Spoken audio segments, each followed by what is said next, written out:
Hello, আসসালামু আলাইকুম। আজকে আমি আপনাদের সাথে কথা বলবো ডালিম ফুল নিয়ে। ইংরেজিতে বলা হয় প্রফিকাগ্যানেট ফ্লাওয়ার।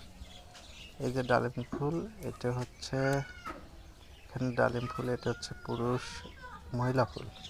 এর পিছনে দেখলেই বোঝা যায় এটা হচ্ছে পুরুষ ফুল, এতে ডালিম ধরে না। আর এখান থেকেই ফুলগুলো ঝরে যায়। এইখানে দুটোই পুরুষ ফুল, এই দুটোই পুরুষ ফুল ঝরে যাবে। আর এই যে উপরে আমরা দেখতে পাচ্ছি, এটা হচ্ছে ছোট ছোট ডালিম ফুলের কলি আর কি। এটা হচ্ছে মহিলা ফুল। এর পিছনে ডালিমের কণা আছে, কলি আছে। এর উপরে আমরা ডালিম দেখতে পাচ্ছি, বেশ কটা ডালিম আছে। এখানে একটা ডালিমের থোকা, ফুলের থোকা দেখা যাচ্ছে। এই যে ছোট ছোট ফুলের কলি, এখান থেকেই এখন পূর্ণাঙ্গ ডালিম ফুল হয়, ডালিম হয়। এই যে ডালিম, এই যে